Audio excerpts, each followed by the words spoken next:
Bawumia nwunye problem. Yes, a run of a problem. Bawumia nwunye problem. Sana so for nyina so no problem. If omun commissioner mamwa. If look at Cheddar, Alan, your friend is saying Bawumia and a John Mama. If I sit here, now my class a constructive person, I'm dealing with issues, sir. Sabatron and Parliament trunk, I met my Alan Kojuchamante. To me, baby, I did not do it here because even if you look at NPP, the kind of thing they said in 2017, and then you in 2024. Who have an address of what? You'll be on an essay on the buy e-levy or more pass e-levy. This is the God Scientific Global. You didn't come on. Many scenario and I share and I have one common breaking news. Now, on the dissections, they're very broad. You know, many be rubber, baby, and Sana. That be Pierre. On no book in the Agyapong. And a naman also in the Ejuma. But Simbiasi, I bet you. Say, I'm a Alexis the God, sir. Scenario, no. Scenario, what you have. Our life, our boy, been able. Oh, David. If you watch is a bow, say a cow be or pet fashioner. Mamma wins them to become really. Oh, David. When I lie in a home come. So now, okay. So now, I say, be able to I don't pay me to say former president of one someone the like them kind or react. Yeah. Now we take on it then. Let's mention there be a make it is an opportunity, say Bishia. The old Temibian fast sentiments and emotions in 20, then let's deal with the matter. The other kind, a lot of people doesn't want to do politics. We have big men who have the links.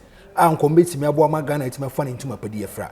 But majority of them doesn't want to do politics. Reason, and say, a drew maybe no Ghanaians, or say they are politics, nipa na no ye with me dear term. These are the kind of people in my position. I want to give a token example. Near from my be a champion. Okay. The days of the and you know a deputy minister for interior. Would the atema this attempts so people have issues with it. A best help to me about NPP. You have young guys who do attempt before Mudi attempt. But it's a mass work of Juma. With me, dear attempt to me, Alan said, he's suffering from therapy. It sounds like if you look at issues, he said, Alan have free NPP, so about and he made a certain statement. He said, Obia or NPP or OGBiano, no NDC. These are some comments you don't make them. Some utterances be it push a lot of people away. Minimum paying for be more a lot of links and connections. And commit me Abuama Ghana, be me a conkai. If people approach them to do politics, they will tell you they don't want to do it. Yes, reason in say, I crack it to be our own same fata. Baby, what ball bread ye drew, baby, na me page out do no. You see young guys making some negative utterances about you at time.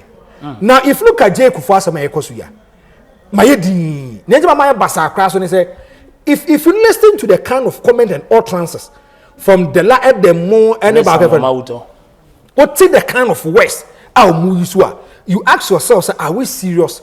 And I did about comment then said the NDC has come out to distance themselves from it. Saying, say, the air course they registered their displeasure, no more Phyllis or Munian Kasayi, and the Bian Conquatre. The you look at the premise or the genesis of the matter. J.A. Kufuor is a statesman. Nippon no accusing J.A. Kufuor as Odi J.A. Kufuor. Because of your Ghanaian, you have an opportunity to also register your displeasure. J.A. Kufuor has been a president of the Republic of Ghana. Asama, but it's a national issue near Kamwasem.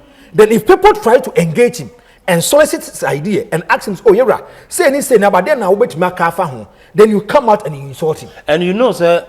According to some Mauton, the no person was just a Kufuor crown a free radio. So why would J. Kufuor come so low into the gutters, chip himself and say, Chinta me person a castle radio so net TV. But it wasn't like it is not like that. Young radio stations, TV stations are they even want to do interview with J. Kufuor or the catch him say radio person. What I say, after my no matter amount. Now, if you listen to the issue critically, now 10 years. We are NPP, we are NDC, CPP, take emotions and sentiments out. Let's deal with the matter. May there be a Mekas alleges. May assemble. I don't look at the personality, but I look at the issues. And I deal with how the issues should run. The other kind. What is one Mokafa J.A. Kufuor here? Ayasama Eya. J.A. Kufuor has been a former president of the Republic of Ghana. May there be a Meka. May say since this fourth republic, free 1992, the best president for me is J.A. Kufuor. That is my candid opinion. Okay. It's ambiguous or not, whether it's debatable or not. Me say J. Kufuor is the most outstanding president. What are your reasons? J. Kufuor by Anya free maternal care by. J Kufuor by lip by. F cube by and we for some class of Munko school and a J for Metro Mass by and a J for Baba Yaras posted with me Pajamanu could do the national status and made me work in 2008. Ewu Kruma, Kumasi Baby Kwaje Kufona ye, Kumasi a year friends teach my Kwaje Kufona ye, Kufuor emergency unit. There are a lot of things you can say, even outside the jurisdiction of Ashanti region. J Kufuor Mamusa Mamoni ya kono F a kono. That is me. Me say this Fourth Republic. The best president for me is J. Kufuor. No crown in my African way. What I say, ebe ya kono. Now, Alexis, asema J. Kufuor kind. Uti ensema dela edem no ne mauto ne kan. You see, in life, Mamin Kasem show, life is an unforeseen event. The future is always pregnant. Another day, menu mienu, me kase mno na mini disable mind be din ko catch himself Franco. By be me madru no, me ntimi me kam ho, ba obetuma ba be kan ho. In life, unim de beti me potential. What I say, yare yem fans ri nipa. Now J. Kufuor has been a certain president. And now that me checking age over 85 years. Tio, 85 years. Bible mu kwa 70 years. There can ye extra time. J. Kufuor ye bema osowa. And baby J. Kufuor mpodo anke say bade sem kwa wabu kwa good dem kwa ntimi fa nimpie. Because naturally osowa. If you look at the Kufuor adu mu a, unso mo no mo ye kokrowa. Sa nkofo no mu nyi ba mu nyi gidigidi me hu se bia wayi bo wanyini. Now listen to asma guy ne catch you say what ya konwema a otu hwichema yesesaw yesesa na person che so ye normal wo yesesa no call washroom. Why do you make this kind of statement? Ade ba kwa me yan say John Dramani mama na ni abra wo hye adwuma no ono ne nkofo dwira adwuma ni tugu. Yes, from where I said me a floating voter per this kind of utterances is not going to allow me to vote for the NDC. Don't joke with it. Communication is a powerful tool. Where yet ya like this be a person me interview oh by Franco mesrawo me say me twa interview mesoriaba Franco Brian ko twa interview communication be two different things. Met ma catch you say di machimi anko heaven no be kasa wonko met ma catch say di machimi anko bunsa do be di machimi yako. It depends on how I communicate to you. John Dramani Mama is talking about 275 constituencies. John Mama is talking about his policies and program. John Mama ni abre kanin sem de kire Ghana for another year ka say who say radio station bi ka John Mama de bia wo ye de ka nyina na ye edem no nsem o moka and say ne ka no ye say an NDC communicator and a to John Dramani Mama. Now people are trying to bring the adjective say nipa ne NDC ni. The good thing John Dramani Mama is saying on ma bon to obi no be kan wasem but it's one common statement by someone are bringing the NDC down. One statement, yes, one statement. Because obi anim de wo ebi a cha John Dramani Mama ba ye former president biem ebi no so tia konwam ontimi nkoma so we be can the same we be can say mre bi the like them can be we didn't see you coming out to criticize or vilify the person but mama ni agi wo NDC for no say Samija Mfo head of communication about bonte ba be kase da bi ye de no wan kase ye nti yam fa cha opan famra. I also have a problem with Monsam Chirofo. I don't say Monsam Chirofo and to question Rwanda genocide see ye mo ye integral member. I want to ask you one important. And Abraham Tennis started so making this kind of statement. What prevented the host from telling them, Massa, don't go to this kind of area? Naraman or Banu Mudia one country, yes, Mugabe there. Yes. Or stopping or thank you. Or good. And walk on your two examples. Bako H said that trend now walk on a tangent now walk on and the papa. She and some walk on and say. One is just sitting there, allowing people to talk. And as some walk and some say some area. Now me catch a muankasa radio station wor ba kono friends NGTV and mo de ABN mo ko fa kuma so ko fiduma betina so morning show I know you kuma so did anankodwo chemati asem and the host also sat down so me na no anka hwe afa nkyere no.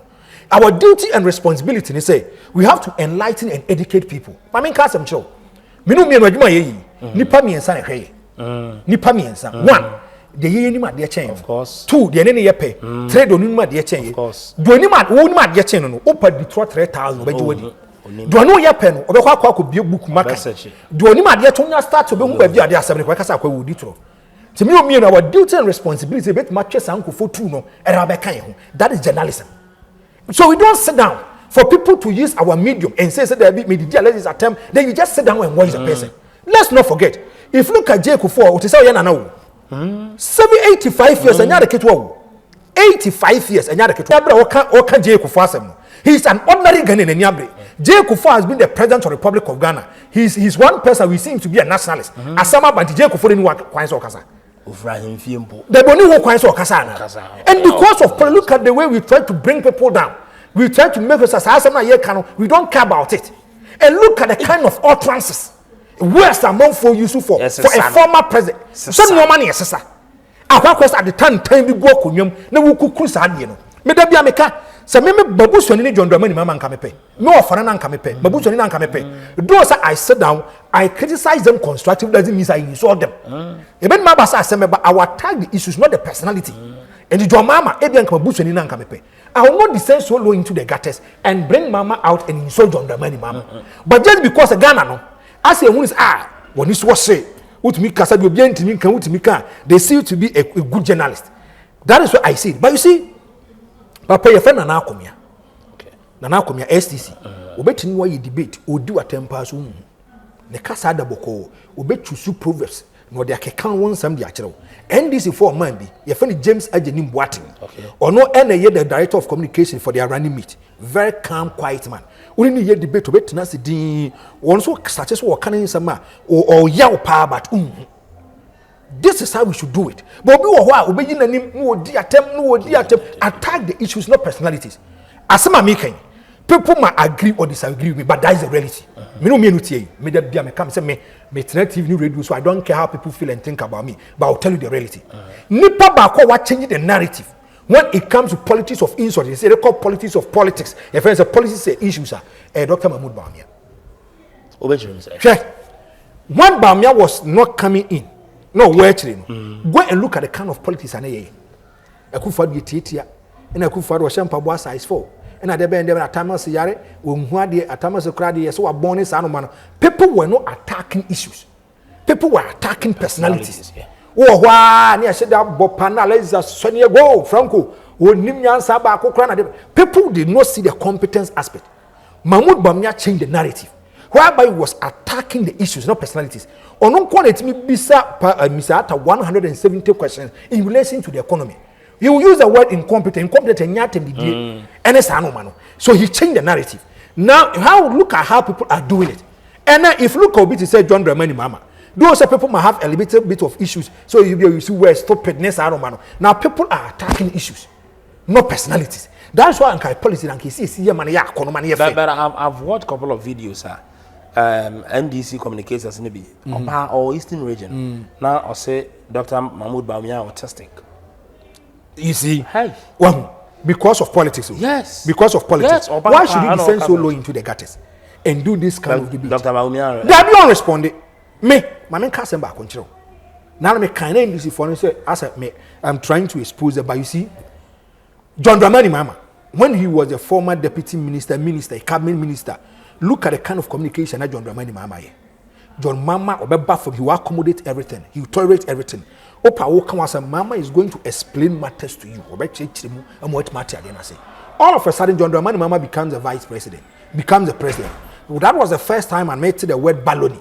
It sounds a man for some nana emails we could say when you crum was so you are suffering from baloney. What do you do? You don't make this kind of comment. We make us say go and answer questions not about your stupid economy and it's anomaly. That is not John Dramani Mama. Mama, yes, that is not Mama. Mama, you no. Mama attack issues, not personalities. And the deputy say me say John Dramani Mama should be very skeptical going for 2024 elections. And I'm going to explain to you. John Mama is fighting against two people. Two. And on one side two people, but not Guinea so. John Mama is fighting against another Danko Akufo-Addo. Is fighting against Dr. Mahmoud Bawumia, but not Guinea so. Mama made the same mistake in 2016, but he's repeating it in 2024. In 2016, the new patriotic party derived a tactics and information for the elections. Mahmoud Bawumia, take the attention of John Dramani Mama out. Let Mama attention come on you. Deal with Mama. My co-founder yes, submarine on fast no preaching the policies. On canning some will be anti-us and I say, tell Mama ni be ban hosono. Na you too late. Mama mark series of examples. Nana the Danko Akufo the kind tested John Dramani Mama. Whether you respond to him or not, Mama responded. Was saying, Mama say, Bawumia anya the class. Okay, so I said, and I could fast and a class a Mama correct class because President Fonobia could two terms in a mom and a Mama besoso. The man who said Debbie. Me 2 points in a manner. And the mistake Mama is doing is Akufo doesn't appear on the ballot paper. Akufo has a nice way to take off your mind. Now will do his policies and programs. And when I understand to them. Now, Mama, can be now. Akufo to when was the last time?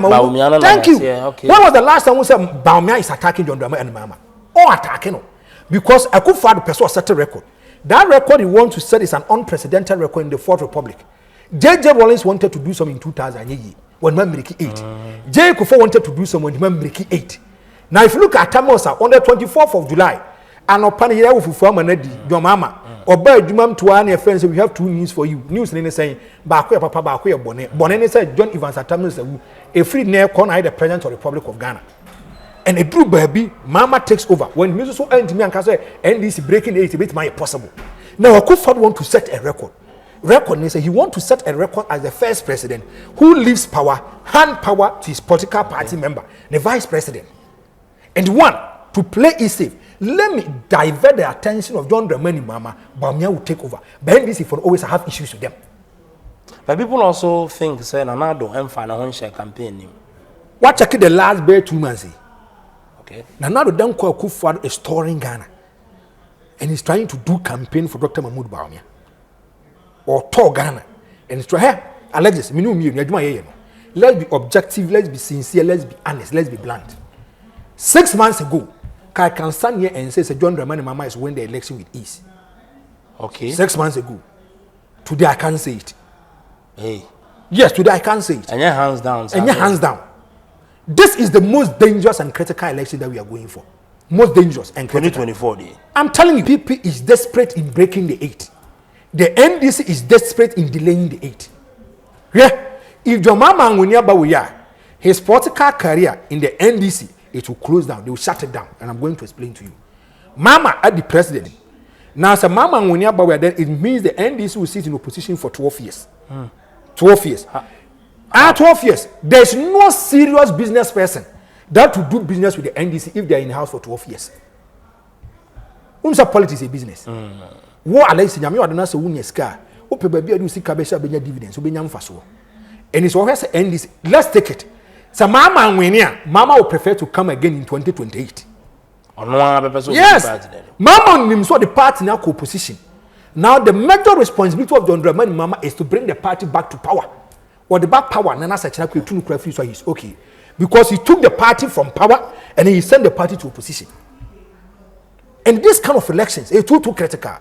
The NPP too is desperate in breaking the 8. Okay. Now the Danko Akufo will do everything humanly possible if Mahmoud Bawumia should win the elections.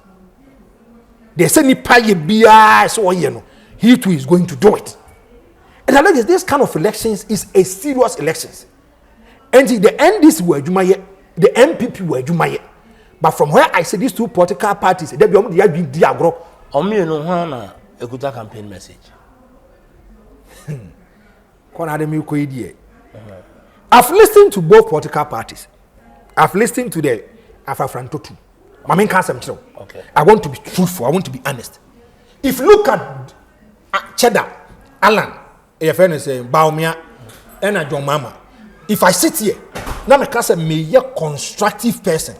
I'm dealing with issues, sir. Sabato and Parliament and Kametuma by my language. Oh, yes. What are his policies? My main concept.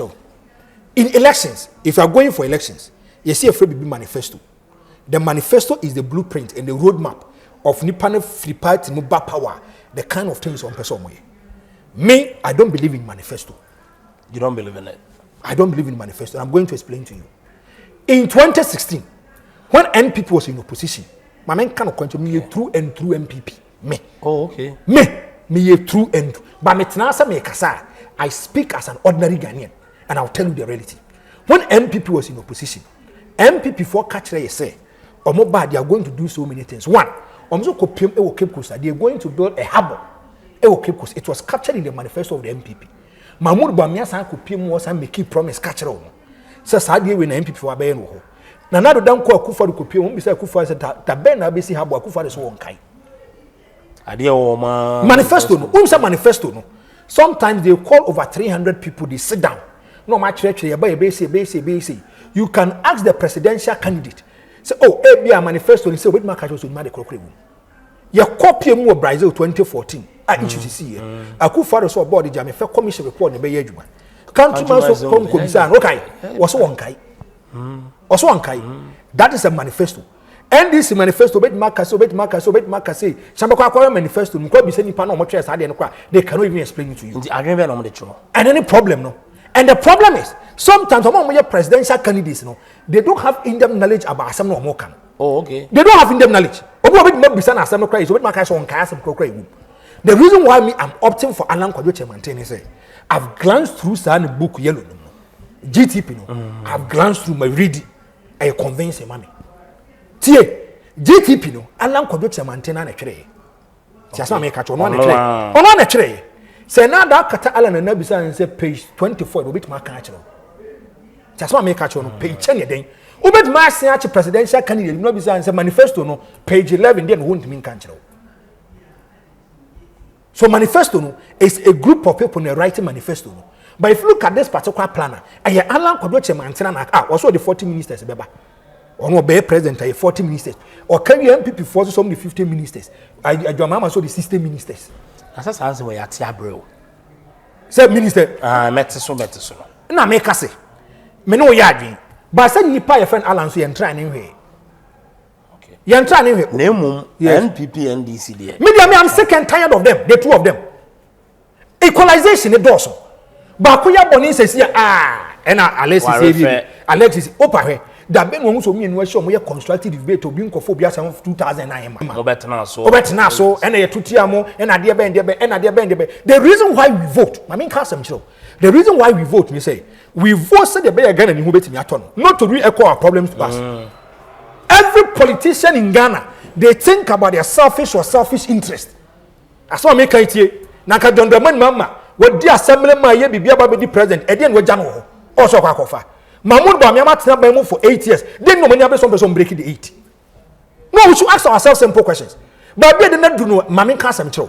This kind of elections, obi and me can't just for the policy and programs, but be jamu ako freeze out. We are assembling our we are going to ask you questions. Okay. We are going to probe you. Sure, now can't them 24-hour economy beba. Now me bisa 24-hour economy to mean cheche mu. We mean can't them the credit score and beba. Now me bisa na to mean cheche mu. Now communicators waiting number. Dabi. In terms of campaign and in terms of politics, you speak one common language. You said the 24-hour coming nearby church, no be a church, you say anything, now be so be say, now me be so be say, you host to one of the say. 24-hour economy, is it for private and public sector? I'm say, aye. And I'm saying, passport office, and I deben, and I'll copy more, on my yam, and I'm saying, ministries. And the Benya 3 chief directors are now. So, say, it's so be 8 hours. 8 multiplied by 3 is 24. The 24-hour economy. I want to ask, is it for the private sector and the public sector? I'm saying, public sector account. And Ministry of Finance, there are 3 ministers. These are the kind of things that me be sir. I'm a Ghanaian. I have every right to question them because it's based on your policies and programs. I'm talking about the amount. Credit score, but you see, phone banner, there, but 1 Ghana is not some other cancer, a whole lot. Break it down. Explain. Further near Shamo for the two about. And I let somewhat there be. I let this Santini, tribalism, religious aspect. Someone here come. Let's deal with issues and policies. The reason why we vote for them is something by yes, I want to find. Tell us, me, I'm sick and tired about the NPP and the NDC. So me, my bro. Open man, now that my mama made the president. You see how the NPP we are attacking him. And you cry pension, you say, your pension, you say, and conclusion. To me, but they not doing it because even if you look at NPP, the kind of thing they said in 2017, and then you in 2024. Maybe me catch us some NPP, I don't care how they feel. Yeah, they kind. When John Mama was the president, now unemployment rate 8.4, still 8.4, and the Akufo-Addo 17.5, 14.7, 14.7. A choice of close to 7 million Ghanaians are not working. Still, about 65 to 70% of them are youth. But Dr. Bawumia train you ma me say omo boa ma me nka asem kire 2 million. O say 2 million. Me am party so omo nka no kore. One, Dr. Mahmoud Bawumia so be 2.6 million. The special aid at Dr. Mahmoud Bawumia when it comes to economy gideon boa ko so be 2.3. O de ben yemfa. And now they do like when dey bebo. Thank you. Banana na you obi. Emma Nipan be a sector minister for energy. If you look at Ghana, Nipan employment data fund Ekobano is the minister for labor and employment. Miami Chrome MP Ignatius Bafuwa. Was say MPP ban from 2017 to 2020. Oma bien 3.5 million. Tio 2023 Oma bien 5.3 million. Where are the jobs? Anyone way? There's a lot of inconsistencies. Under and NDC, so 2010. You could have black was 1.3 million. You know, what kind of amount for body sweat day? You know, more Minister for Labor and Social Welfare, UTMS, about Parliament. So, not being 1.3 was a boy. I said, my panic on your chronic content, don't quite accept Minister 1.3 crowd TV put up. As a politician, they say a lot of inconsistencies. They play with our conscience and mind. They know say we don't read, we don't learn, we don't do research. And no account some no jaw no the cosa. Na nada me bow. Now could no be to say Agyapong chroma catcher or say e-levy. Or say e-levy no. Nipa bako play instrumental role ma e-levy by a friend said Dr. Mahmoud Bawumia. E-levy. The NPP brought an incapacitated MP to Parliament. Say case of be incapacitated would mean and yare. A Hunter West MP, former Minister for Religious and Chieftaincy. No yare, you need to ambulance mobile. You had an imposter to say just for by better Parliament House. I don't have an imposter. Now I know you know. What can I hear video no? Na ya just for. Who have video na ya just for? They will be on an sign on the. Uncle fan buy e-levy or more pass e-levy. And that is not even right. Me say go and do your checks. Or by impersonating. Aye. Nintendo is for the kind of baby one this was alleged be nyon. And the NPP was very small baby on the crochet. Woman crochet a James Abos no be mfimfunu ya be ma ko. We are be ma ko. Let's be realistic and objective. There be a catch us me NPP nya. It doesn't mean I cannot criticize my party constructively. Me NDC nya and doesn't mean criticizing my party constructively. I have to be realistic and objective. We have to enlighten and educate the ordinary Ghanaian. Ghana ni ohwe minu mie no wato data ne band no we opren kra na atiri yen ka no kran fanchiro we alleged ma men ka some fanchiro ye okoma e no mo ka che se ombo yi betting tax there both the NPP and the NDC on ko bisa sa mi jamfi kra ka che omso omba betting tax ko mesa ni be ka ho tio to say galam say yes don the money mama so so obo yi betting tax there fi ho wan de ne yemfa na no other chairman sabon say John Mama ene ne kwa asore baako e wo Assemblies of God no no kwa report John Mama na sofo adenti a John Mama peso edi nkrama mo ye nkrabo ne se bet enya de papa dey so no abu chairman sabon so in their manifesto he is the campaign on a manifesto chairman they also bring in a friend say sports betting 10% to mu yi de free ho these are the inconsistencies ne doors so ba me bisawo to them be ya coming fa I'm speaking the mind of the ordinary Ghanaian. Na me ho na wa ka chem se me mpia bonte ko kan kira manfo in 2016 na nipa me ka sam che me nimsia beba so a lot of radio and TV stations approach you they will tell us we are good we analysis mani je huna mum we are aduma edema one biased entity who speaks and preach the agenda of the new patriotic party Ken City and yes had dey fa akra ba be MPP no ma just want me catch on if I go out and I say Dr. Mahmoud Bawumia MPP fa ka kire me say if they come at if the fundamentals are weak the essence way to expose you. This is what they say. Na mdina bonte na America. Some ntoma mfama Mahmoud Bawumia mo na kufa kwa tama na mama teso ana dollar near 2.1 six kan wa hata ntoma MPP. No mo catch there say Dr. Mahmoud Bawumia is an exceptional person when it comes to the economy. Mam ayi nana danko akufa do. O bisa say dey no kofa Dr. Mahmoud Bawumia but catch say his economical weak side. O mo catch say hey Dr. Mahmoud Bawumia was not an MPP person. No, he wasn't an MPP person. You know, mkofa ne ba ye no mo ye no ma bebre no mo ne ba ye eba ye na mo se akufa bi shi omo e wo ho na omo ne di nkomo no na akufa do ka chom say papa we dey wa be when it comes to the economy on e bo ma akofo stabilize the economy alleges ti say da bia wo ka wi shi se na akona se bra we na da bia de ma no no oye se kina wo ko na se e bia kan bra no wo de koma bra no na so wantimi anya it means say e bia da bia de ko bia e bia bra na ye kan na de ma ba wunim na bra na ma adwuma it has exposed me businessman. But businessmen are suffering. Let's be realistic. See, under John the Money Mama, around this time, the dollar was around 3.9 Ghana cedis. See, that's why I catch you. Okay. 3.9. On the 6th of January, 2017, 11:59. Now it was 420 pesos. Now the Danko Akufo takes over as the president of the Republic of Ghana. Now it's 420 pesos. Now, as I'm talking to you today, dollar no is around 18 Ghana cedis. O kota na woton na dollar na yesa nya no dollar ye adwuma yesa yi adam so kota na woton wo to yesa yi wo dollar no wo chake yesa yi o de no wa woton 16.88 na wo to so yesa yi that should be around 17. Thank you, let's peg it to be 17. Yes, say John Dramani Mama nyadi and we did campaign against John Dramani Mama and says mama e kon wa bon wo nyadi me say Mahmoud Bawumia bisa pa ko say me sata 170 questions 170 questions. Bawumia ko na timi convince a long-standing finance minister. Wouldn't question botwi.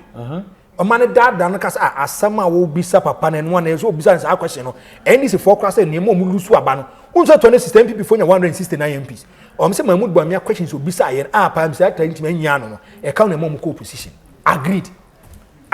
Okay. NPP comes to power. NPP force oh there be an economy no Russia Ukraine war. And me ma assignment. Me am in kind ma wo. Kohwe krokra e ben Russia and Ukraine. Go and check the inflation. Ukraine wana ya to bomb. Ya to bomb den jirigu. Ene no ma cost go and check the inflation. Na no kwade do best asem no kra ni chema wuntumi. O se Gaza mpa preso ho. De esisi wo Gaza kra ka hu na masiri ni dollar. Why? Politicians no. Ohunu se omo dwen say. Media. Oh, media.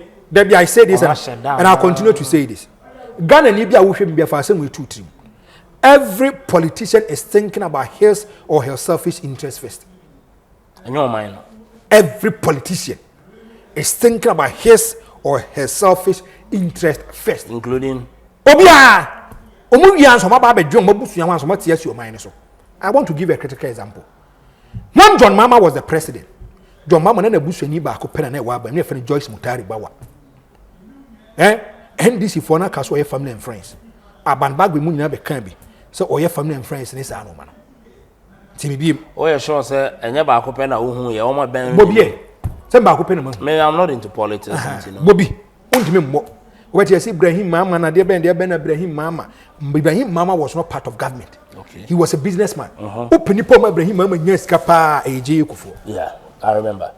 Kufuor be the president from 2017 basic 2024. Na busu afon ko 52 na aba aban mu. 52 na aba aban mu. Na na do busu afo. Na busu na mo yes. First na year 51. First na year 51. 51 osan ten mu na anu adan osan yi position ba ko. Esa de mo no anka san wo fa se ba santi be dia 2. Na santi be dia 2 the executive secretary to the president. And was saying say the ono and ambassador at large. And it's a new portfolio attached to back on a 52. Omuye yen no mo tisi ba Bawumia busu. No say Bawumia busu afon se ba be mo bi. Abu Ramadan, go and do your checks. Aka 4 days to election 2016 and not diverting oba NPP. And or a deputy NADMO director. He's using that position to suppress the will of the people. Sani position no eno de kobu otidbu nsudan no. Go and look at the inventory of called Jubilee House, called excavators, and go buda into here. Mam Akufo-Addo time. And Akufo-Addo manase about Bawumia as a position.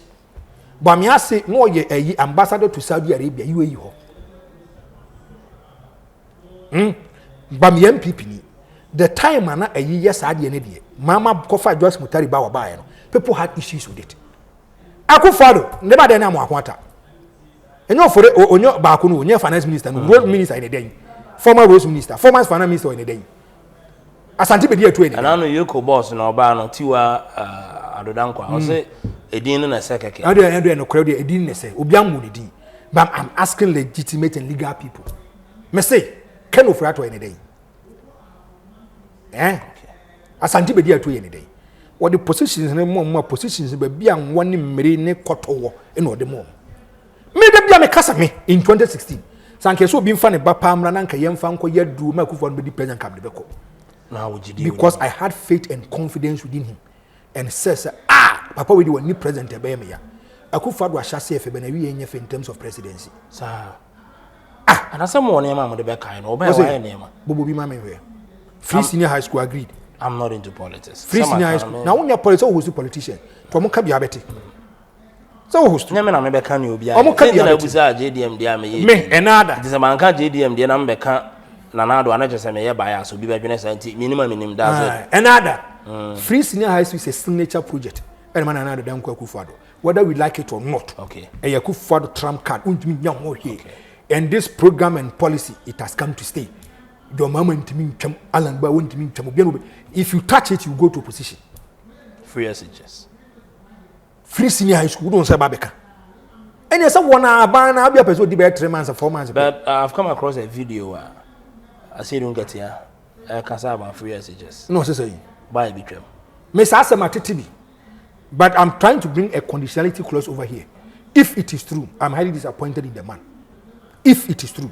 And I'm going to explain to you. Open call for poor benefit power by free high school politicians. Politicians. And I'm going to explain to you. Okay. First, okay. alleges the girls and we school. We call penny club MP so on pay school man. First, we call MP be fee and a minister be fee near Boku Nyadi at now. Near church will be a school fees no kwakutria. Today is no more. And you politician, you know, you have another avenue to use your resources. Me that me car something I will say. Me, they are still doing katemu yenina. This kind of parliament was born out of violence.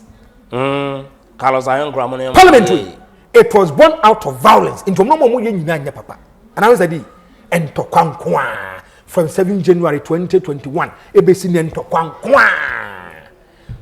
So politicians, they think about their selfish interest. Selfish interest. They don't think about the ordinary Ghanaian. There's only a Ashanti region this year. Per analysis, I why idea. Natural say NPP on your corner. To be honest, me now no me say the rally made for Dr. Mahmoud Bawumia, the vice presidential candidate for the NPP. Dr. Matthew Pokun 20%. I was Ashanti region. Or Kasa said I'm catching him said the man doesn't understand and know the trends. I was Ashanti region. He's dreaming big, but he die in the NPP for some 85% was Ashanti region. One, it is an unrealistic target. And I will explain to you. 1992, NPP enya 60%. In 1996, omnya 65. In 2000, omnya around 72. In 2004, omnya 77. The NPP has never in their life gotten 79% input. 80% to munyabi. And in Nepal, oh yeah, dear, you learn from the known to unknown. And it's only in trend now. When that trend never catch or say the NPP has never crossed 80%. The other kind, J.A. Kufuor becomes the president in 2000. Go and check the kind of votes of J.A. Kufuor, nominal votes and percentage in Ashanti region. J.A. Kufuor got 77% in Ashanti, but it had a reason and a purpose. Reason is that J.A. Kufuor gave them development, infrastructure. You can feel, you can touch it, a monumental. And it's a nipa na problem like I said J.A. Kufuor you we nipa na to abadia. Me problem they say the new patriotic party in Ashanti region. Even mentioning 5 monumental projects has become a problem for them. Mention 5 monumental projects. Yeah, when they say nipa na data ne fan in some kobade bia. The minister for Ashanti region, you can even label the person to be the president of Ashanti. And a president in the number. So every data passes to the end of the person. When you just only rain a fee, because I have 5 the only. I mean, so ABA Quaco exams. Near Castle list 10 BB. No was then I say list at the end a blue 50, writing 10 a very simple. A very simple. Either he went there unprepared. 2. Question both for 91 TSC. Oh yes, because me tiffy no. Now me cry me who say where you should be able to. What say? Mampon Zipline is never ever true. I totally disagree. Mampon Zipline is a national project, not an Ashanti project. A Ashanti region, a Ashanti project. There are some American. Zipline, a Kobe Bia, it me 2 plane the free Mampo Kobe Bia. 2 was a Rebecca Dino OCN, and only a Lesula Legman of my bay. Non-governmental organization. Only say, if you go to Supreme Court, people wanted to contest first lady, second lady, and ask them, say, does the Constitution recognize them? Supreme Court say anymore. And the idea beyond is not coming from the government of Ghana, a non-governmental agency organization. Mamena no be here na de ko said come what here na you know e kan akoma e no gije no be gije scan no this year enya Rebecca this year e lela so da ladwuma no be here no me see here kwanya NPP enya MPP project and also enya no kre Kumasi Airport was never started by the MPP. Me MPP ni meka no kre. It was started by the NDC in account of a big going concern. Going concern is you come and inherit assets and liabilities. And to ba na se koto uma ofa oba na eka uma utriaka no. So if you look at what are you it was started by someone. Now if a regional minister cannot mention 5 signature projects in Ashanti region, it's a recipe for disaster. Mami can't some show. Me a bununi. Me flew engineer table. But would you say the kind of projects I said by Ashanti region? And you say being say about if NPP is in power. Okay. Do you know why? Yet me to aba. Now NDC is leading over 1.5 million. Ashanti region votes me cut some more surplus. Yes, but be a Japan, you want one is Wakuma when you bought them the free fee. And it's all might be a for astroturf tenor, and so my Ashanti region be 30 and 40. Because always, if NPP is in power, Sasuna other way around. If NDC is in power, the kind of projects are about Bonono, a sort of voter region. That is your banku. So if the regional minister cannot mention 5A, only who so far. The man who said then I critical you are shanty in that intensive care unit. Or more that's a D5, say E5, more Johnny oxygen, see or mosono. It's where Bass and so San Western as a one, Asenso has been the deputy chief of staff for Akufo-Addo. Say, Kasi Bobo didn't say deputy chief of staff. We have ultimate faith and confidence within you, trust within you. Me, Obi is a coach Kwesiapia. Me, I mean a special aid. I know everything about him. Okay. See, Obi Befa said, only in Nantino, there's a lot of things that goes into it. And Asenso, member of parliament for Bantama, the political son for Akufo-Addo, he sit and eat and dine with the president. Obi Mako Akufo-Addo bedroom Akwakuya dey be opeso gidiba because your ultimate faith and trust within him. He goes live on Star FM. And I GH1 year catch and say, Ufra Shanti region. Mention 5 monumental or signature projects started started by Akufo-Addo, ended by Akufo-Addo. Or catching as I said, or catching so what kind of personal life. So what my son man was Shanti region can very simple. So if big men in the NPP cannot mention 5 signature projects, more. Yokoma and a minister for finance Kenufurata in 2021 budget, and it was captured from 2022. They are going to build 5 interchanges in Ashanti region, especially in the Kumasi metropolis. Bekwai runabout, Santaso runabout, Ahojo runabout, hey, and Wanaga Junction, and I'm here feedback will be 5. And I airport runabout 5. As we are talking to that from our status, so I'm a new 10%. But also it is being captured our budget. And as a Ghanaian, I don't have any right to ask questions. So as I'm now working, if you look at Ashanti region, MPP for us my ejuma, but they back MPP for they have one of the worst communication team. And now that's one I can make. And now besides, so who is the regional communication director for the MPP? You know, kwasi me be who is the regional communication director. So who's nobody? Your friend Poyando, who's on Timinka. So they be so NDC Sabakasa Bass no the why? Because he's visible. The national communication director for the new patriotic party, our Ghana na your phone Ehiagba. The band waters why constructive debate and analysis in Emkra, Sami Javu what may be to your mother. On to me, and from 2017, that has been the problem of the MPP. In 2017, Omoina Baby, and a papa and I saw your friends. I don't know if you mean if you so. You know, Kofa Alan Nipa Yababian someone. So my director of communications, I said, and yet Mwa.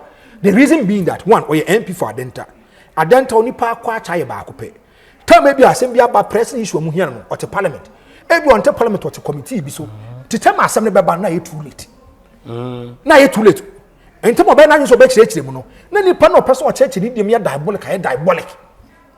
Now the NPP now one than Americans mobile. Many come tanku host to them.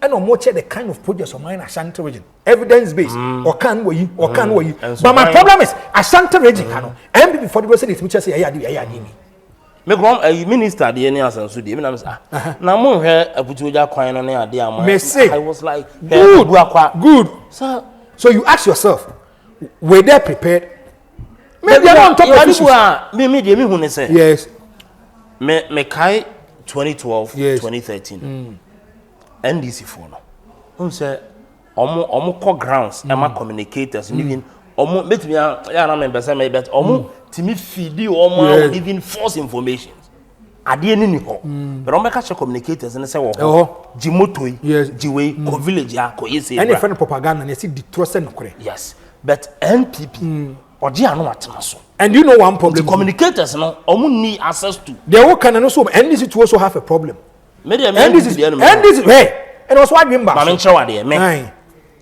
bro ma ya na me be say discuss me say obua NDC ni ma ne ko power o kai wo kakra se say wa NDC for so problem in terms of communication is like you should have course where NDC they have young guys nowadays who are doing a lot of learning they can sit down and do constructive debate but their problem is explain their own policies to also have become a problem also NDC bobuga Nyame God say. Omo bobuga. 24-hour economy no. Who be sa NDC for 10 8 intimi ntire. Omo bobuga. NDC dey na omo bobuga. I want to say the ayi mo beke kan sanya kofo de na be mu a ko mu twa ntro an go jo de kokora o ka gum omo buga omo bobuga ko de ko e na NPP ayo omo ho book long ye be chiri ene na say na wo hwe kubu ahemu buga omo abebo no kuro mu a na ti asaba kwakubu ahemko kan special relation to galamsey but you see mama can some show where Ghana why am reho oh I tell you where especially the issue of galamsey see me critically. NPP in opposition, we use it as a campaign to against the NDC. Say galamsey. Akufo-Addo buy June, and our catcher is on the ban at so. We are not going to do illegal mining. Yenye galamsey. So we are going to bring a roadmap and structure settings. Even my small scale mining. Every Ghanaian bought into the idea. And here boss Akufo-Addo bit me aye bibia manachima konkai. Yeni buy a hosono. Now, Kofona, ye boss, I could for the money to illegal mining. I said, MPP for Nankasa Ebi. And I could for couldn't punish them. Where I could for the Koto drones $3 million. Say, move operate to be illegal money among Conco $3 million. I'm telling you, I heard it was saying. Men check about $3 million.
no more Casas one Kenya. You are party in power. Who are by more. Now, man, for to go for the aba. I could find for our pass immigration side. No more. I could follow say we should be citizens, not spectators. If you see something, say something. What prevented him from one country? They always play with our mind. The Yagi. There's a narrow social election where our reflection be 2008, 2009, and because yes, Semekaya, a dear man,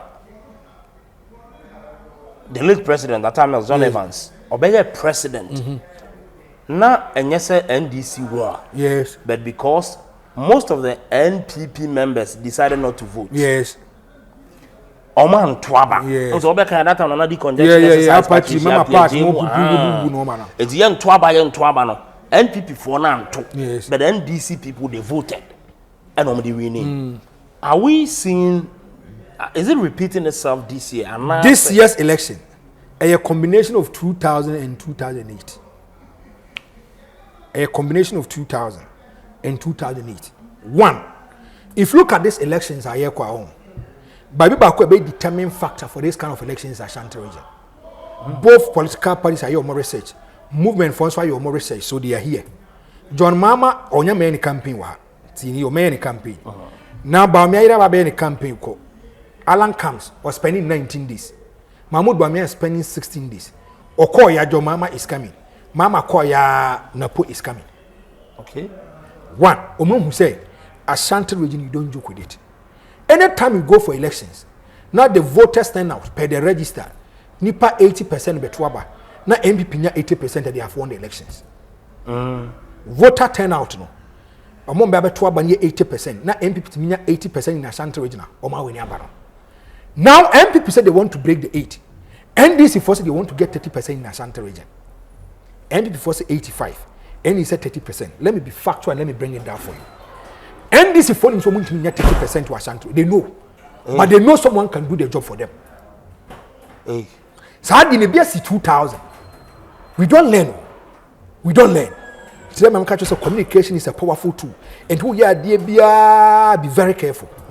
I'm taking you back into 2000. 2000 elections. Before Sebeko 2000, NDC was in power. The special assistant and the special aide, Edma J.J. Rollins, Nani Edi Gusitano. Of the central region, but because only J.J. Rollins and Nanti Koba, maybe doing say J.J. actually Barano. So a lot of people thought that he's coming from the airway blocks or the voter region. Now you kwako to abano. Before say kwako to abano, na NDC for per flag bearer after say J.J. Niwa. Every kid that thought say kwako bogu sitanu di. Kwako pejani so no never be the flag bearer of the NDC. Surprisingly, omkodo no nko peja atamel sensa. Omo peja mel sensa no through and through kids. People must show commitment, dedication for the party. Like I said, then must be the president Amayawe. Okay. Tieni must be the president Amayawe. Then already the Gusitano hotel reform. Hotel reform no. Abano call runoff. Open paba ko ha and this will voter region it was Gusitano. A call runoff no. Surprisingly, a cadre, a true and true NDC person comes out for the first time and say or the support MJ Kofo. Obi or two Obama reform biano no influence when abra bosu biano and koto am farmer J Kofo. J Kofo won the runoff. None of no crowd. We have sir 6 parties. And I'm making, but you look at a true and true NDC person coming out to say me dem support MJ John Agyapong Kofo. Obi catch you say suicide. ANC. So in 2000 we seen Alana. What am I in that make us say a 2008 combination. Now in 2001, we declare J. Kofo becomes the president of the republic. Now they have to go back to factory settings. You know, somebody na Gusitano by NDC mubi. That's why I make a tune. Or some by NDC. One, John Evans Atamos, whether he was a cadre or not, I can't tell. But true and true loyalists of the NDC feel say they have betrayed Gusitano. Okay. That's how they feel. They have betrayed Gusitano. So the party should go back to factory settings. Now, I want to tell you something. Go and check Dr. Mahmoud Bawumia. Mahmoud Bawumia wasn't a true and true NPP person. They gave him a waiver. A section of people who are true loyalists of the New Patriotic Party still have issues with it. So we are not rewarding loyalty. We are not rewarding loyalty. Akwa to say Akufo want to suppress the party and still control the party from home. Memetie da bia me kamese akabiem. Openi pa ba ko wagu MPP Akufo so ka ho. Wasai party no. Yes. No kwaye ba ko pe o ka no kwa nipa mpe. Ba bia o jampe Dr. Bawumia de ne be wura ya na eno na okay. In 1992, the leader of the party, na your friend Adubuahi ruled the party for 3 years. J. Kufuor comes into the picture. Emma J. Kufuor be the flag bearer of the NPP. J. Kufuor contest per report to Crown Hill that do catch as any near and din Eddie Kufuor Crown supporting J. Kufuor. J. Kufuor ruled the party as the leader of the NPP for 12 years. Among for no more crampo MPP, no many MPP for they came on board. Hopes in Andoye, Freddie Blay, Papa, your friend say, Papa will feel me away. Pakwasi Indum. These people were not true and true MPP. Major Kores Kwasigamo, no money MPP. But because of J.A. Kufuor good rapport, he brought them to the MPP. And Kufuor, Omo true and true MPP for Nisujani. And Kufuor, true and true MPP people, they ran away. One, Alan Kwadwo chairman, and Kufuor resigned 2 occasions. And what goes 2 occasions. 2007, 2008, 2023, 2024. We have in 2007, got to a baby or so than a Yama Kufuor. No, it do be Alan resigned from the New Patriotic Party. So, Kotanano. And I'm saying, and Kufuor resigned too. And Kufuor, Sadiq Boniface a free party. And Kufuor, Hosnadoye free party. And Kufuor, a former senior administrator of the party, the general secretary of the party at a time, I felt no hint to Agyapong party. What they call Sadiq Boniface was even tipped to be a running mate to Akufo-Addo. Kwashian Kwafo Akufo-Addo until ya suppress their will or move free party. And his idea is coming to 2024 elections. But I can't say now, if you look at the AC year, I want to tell you something. Can the MPP look straight into the eyes of Alan Kwadwo chairman if he goes for a runoff and tell Alan say, come out publicly and say, I'm trying from Abama MP? I'm asking you a simple question. So if you need the amount of feed you, Mamma Candy. The future is always pregnant. But I think we can have honorable Canada Agyapong bet me. So ongoing. On coming being trial. No one day. Now, or my boss in case.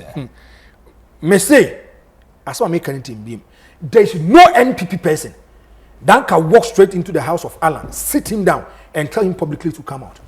Now, Kufuor and Tua Alan or more fire, no more kind of ones they were vilifying, chastisement, and suppressing him. What has one apokai? Now, Pomkoya manifesto ever talk and a in 2012, and another damn Kufuor Suman bodyguard man being an anajo. And when you didn't come on, and now Kufuor will catch on a post or feel comfortable, say, or call the party in John on a po any Dr. Mahmoud Bawumia. And Alan can do everything. Per this analogy, Alan can do everything but cannot be the flag bearer of the MPP. It's an MPP, Alan free away from MPP, meaning again. And yes, I'm going to match when he may be president. But I want to ask Akufo-Addo one thing.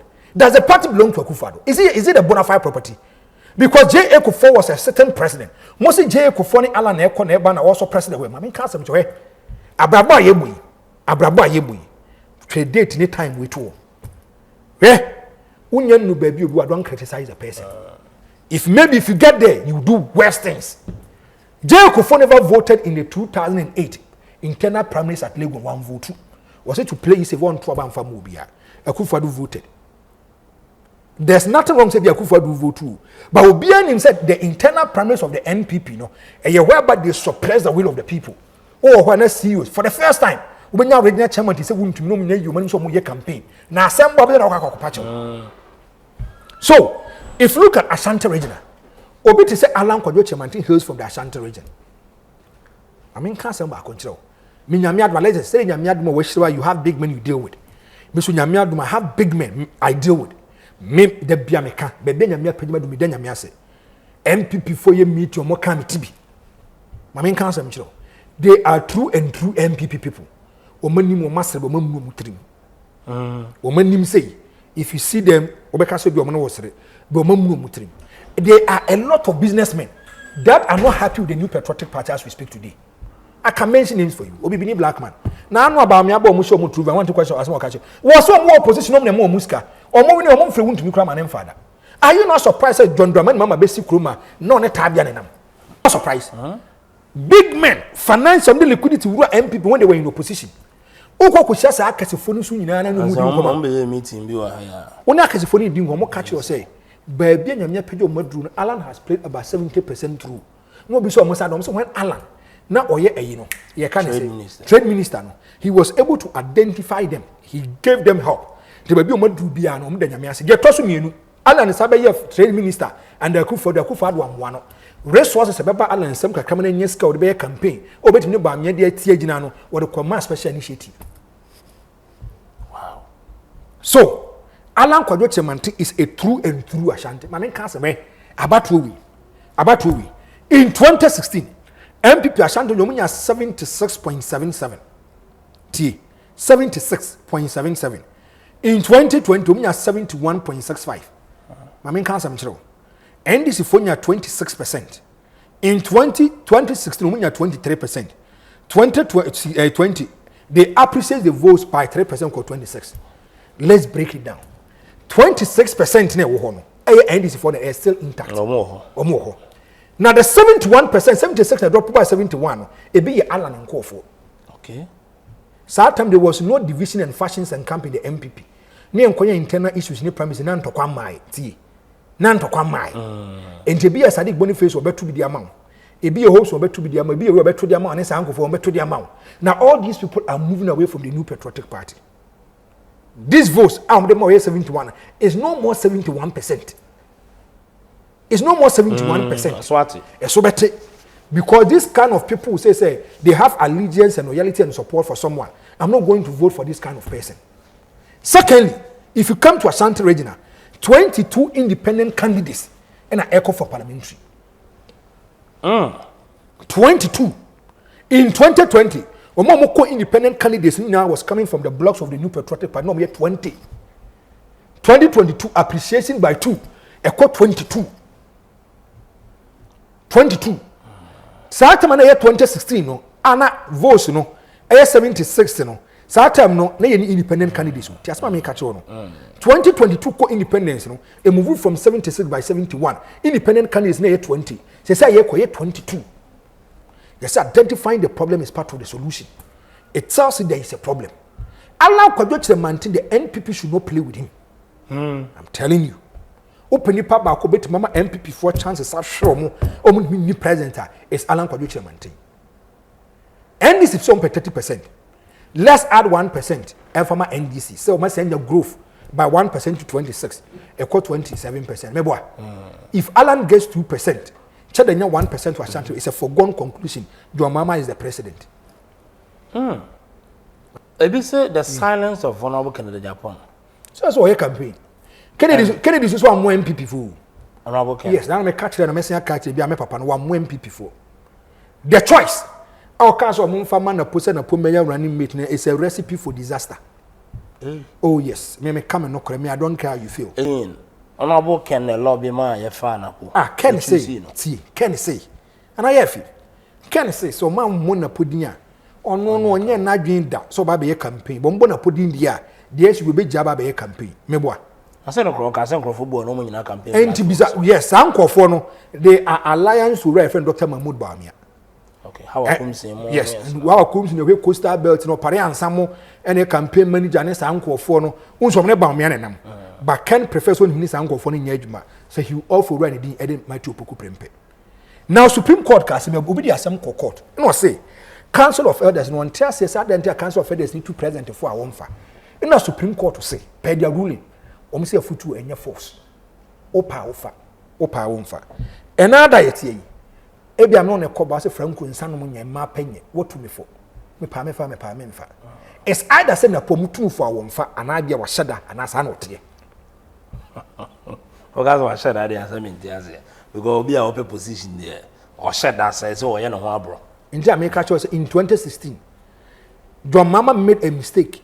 His attention tilted from Nanado came to Bawumia.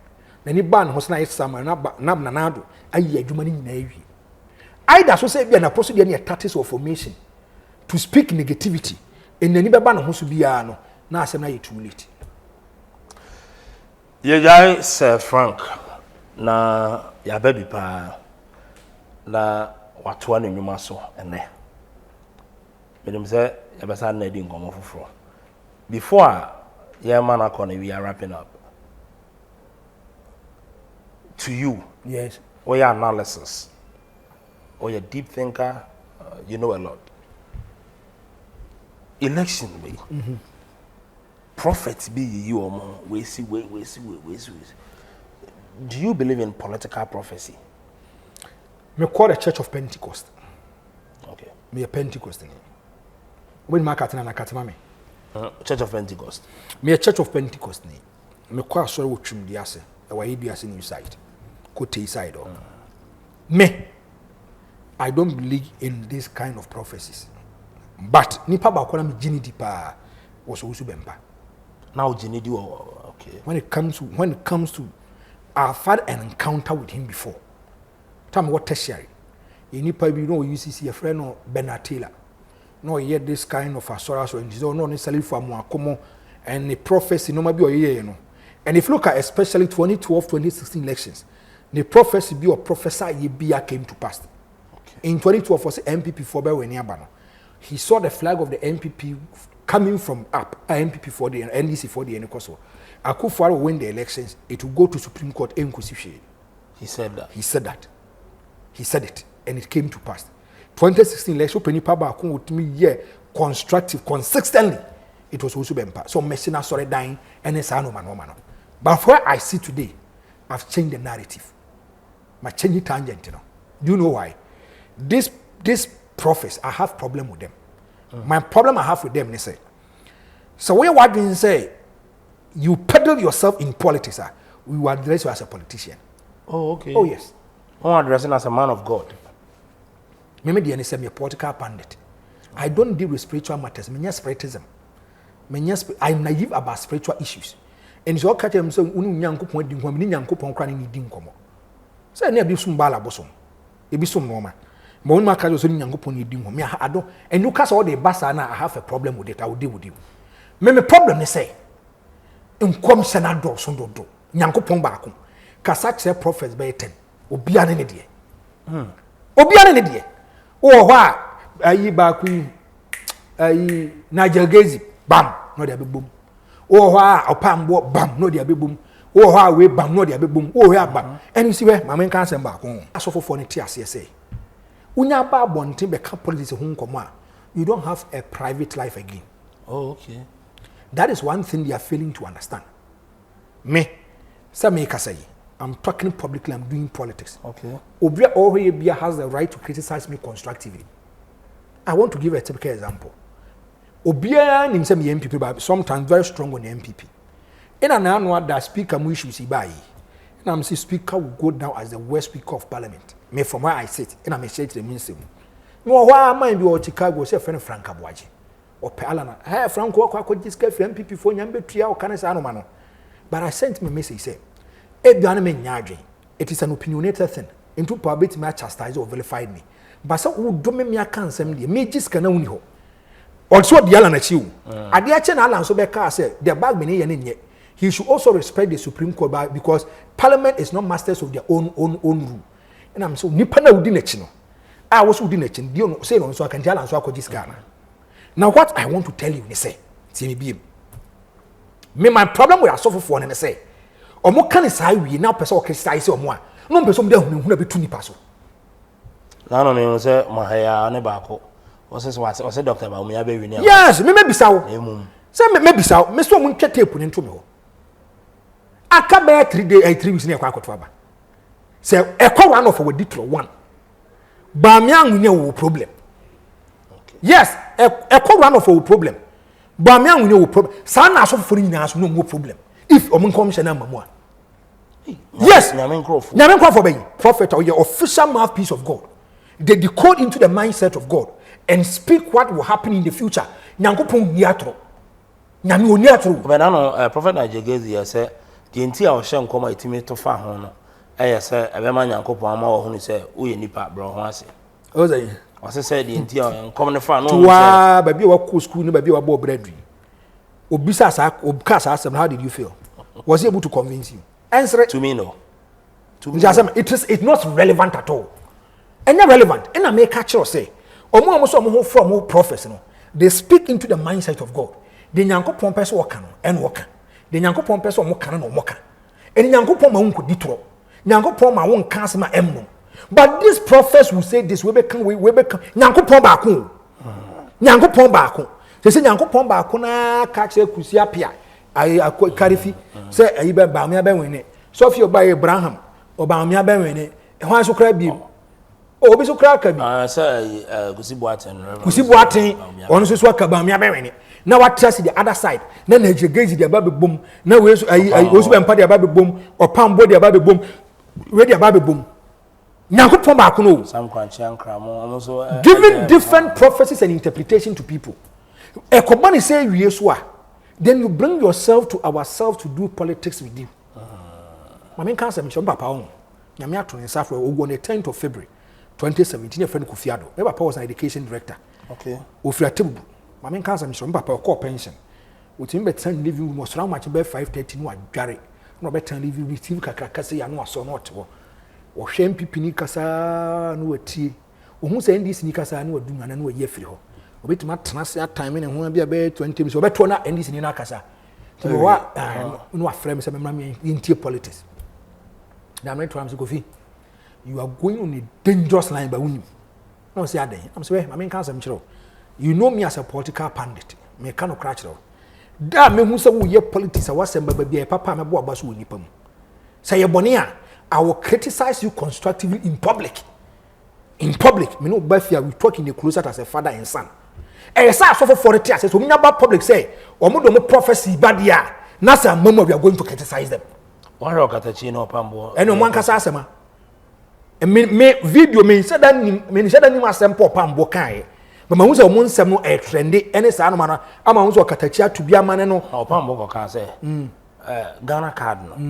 Ebetimi ama obi anya ka free ana na fia poku ase obi a Ghana card or criticize and also ka say anya wadwene wo fo the cases okay maybe ebi so anka fia betima kan ne nice way whereby we make say maybe you are even naive or ignorant about the matter when it comes to Ghana but as an adwene wo fo the person change say be onim ya o see obi a or criticize that you don't do this kind of and you know that is why be a beef in started the free but me can say me opambo mi feel ni pa see ya to abawie na say the prophets na mamu are critical constructively okay anya gonna make you papa be do me we bible cry mo the other mama can say me say opambo openi pa ba ko opena sempa me do ni me bia ne ba bia friend pawo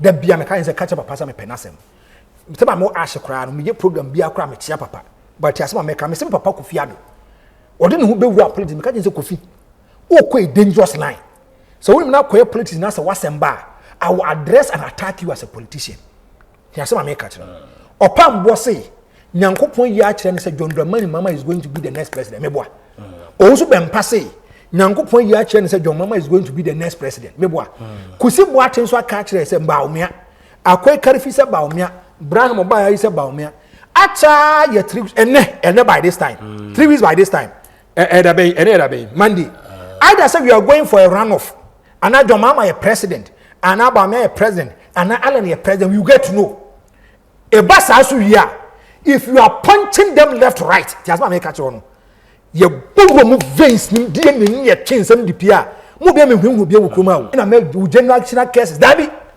ene Nyankopon kra mfa nya adwum so we should speak the truth yen ka no kre enti they should prepare themselves for us because they be bia ye nyamu ye die aye won kwam ye die from 9th of December ekon mo matwa video no makoma de amame on be bo bia they will do analysis about you and slow yani abro and slow you be bo allergies say be twa wo video ni abo you bo we be 20 minutes now for yet wo then we are doing analysis about it one some how kind no was it about personal sentiments feelings and emotions and I say Nyankopon e ka asem nyame de oni tro meboa yes na asem bia waka bia ye anene amen meboa asem obeka bia ye nokre na poka ka say Nyankopon the air black sin nya nokre people rose up against it and me papa opambo they should understand say they speak to the public space and no the onya kasa asem na people come especially if the person is a politician they will come after you but mestre oni okatache ntokwa yi wenze okatache so mra form kakra And now na me tie ni say be anu ose dodo. Okay. What I say, you have a nice way of dealing with issues. But as a what attack any pano, man says no so no pam won't cram and quasore. Na hwe no. Awura di nyankopon. So de. Opam bozo so to tomezas no to the call. Na so fu chief see backing vocalist. No the bomb na chesa de na no as. Me opam bo de open pa ba kwa me yadana. Hey, opam bo. Na me oton no kra na me timako nwomu a. You know say no, this is a man of God. All can I say me and Kamestrom said they should run away from politics. As of for Yes. Wow. Because and found by being a mere page what we can make one statement about politics. It will bring your career down. Senior narrow ya da say social media handles. Me kwade me social media be. Me social media Facebook you use frank as me do you know one thing? Me to be honest, me no be me said that social media na so gidigidi. Okay. The reason being that me makama samawi into me nya adware to comment section wo. The money background for. So on me can dey no nya. Oh no, to me nya adware you can call me and criticize me. Me dey say bring your input. O ebia franco kokan dey we. Koya dey we. San ko for me pe o masem. Okay. But so wo frame na say and I me dem do me phone, I mean kan okran me do me phone. Me now so me phone da.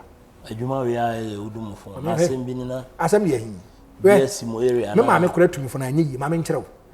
The mama choice me phone me jai so ne say. Me da me bre. And I'm sorry ntam sua de. Ti bi about 2:30, me tuma sua mo no be 5. And so me dware aba adwuma. What da no? Na obi afrɛ wo so oni obi di achinyeti o. Anadwo be 1. Ensre o. Me say da no me bu fuye ma. Ah, ore no, okay. Me phone bell sa me mkura hyehye me. I'm say dey asem. Me pick up Franco am say Franco me feel brutal am so me da asem. And now one is say Franco me co school I go Collins and I'm say ye di achinya bi Bawumia na ye. I'm say Jack. Anadwo. Ti wa dey we nyansa wo pa na dey. From that time be sin there. To me sora no pa. I know the kind of messages aba. Me ma me kura to me for. Na amfa. Njenye wo alleges na wo ye no. Ene befa. Why? But bra, that's it. Me na so pe wasem pa. Oh, okay. A friend say. Oh, your friend no Amokuya. Okay. Or Germany. Oba na be ma. Oba Amapokuya be friend Amokuya. Oh, okay. Or Germany or Stuttgart. Wow. Stuttgart or Frankfurt mu ba. Wow. One kwa na catch me so kwam tam kunu wa ye interview na so the godson or the godson for am so. Wow. I'm so godson dey say makora. Me suma na sa me amakora nti wakan obese me twa interview ba kuma wa me twa interview ba kuma na afa hu ato no obi amu ze oba no Alexis ya na akora wo suma no na anya makora onyi ntuma na say you want to challenge it me so asemo osre ututum ogosuma me ma suma baby bebre Alexis Senaro. Nyami shira. Ala senaro twemagu. Mateme da ampa. I saw there. Osman. My main chama boss so Dr. James Ekwesiapia. Okay. Coach, I'm proud of you. And your match about 4 p.m. You see a beshe near Kona Ghana for what nefi. Nam sa de papa bia ni mu. Kwesiapia san wonya de. Wo de yakwa akopie mu Sudan. Sudan no wo kono wo mo bo Sudan wo. Wo te Saudi Arabia no mo nam no match Ghana ahye Ghana. Obeshe Angola ne. Wo hye Angola wi ana ye conditions cap na mo motea. Na sa de papa bia wo Ghana mo mpe. Ni sa na tie. Talayes nyame nshira. Senior. Thanks for coming. Me da se pa. Yenim se enkomo na ne o de afa ba bi nti e be head aba be wura. Martin. Hey, we still have to break it. What free Ash FM? Oh, my free Ash FM. What free Ash FM? My free Ash FM. So say me hear more Lawson TV, Lawson Radio. And then yeah, the part 1 ibesi wa. Cynthia waja ono boka na Japan ho. Na wabeka Lawson Media ho. Yeah, wiki ya mu. Ya baba beto aso. Oh, me boss so mass man. Me we cross man Mrs. ya. Boss na boss mama kwai. Me mo akopa aduane abra me nyabote. But dey na me nya konkonte bia.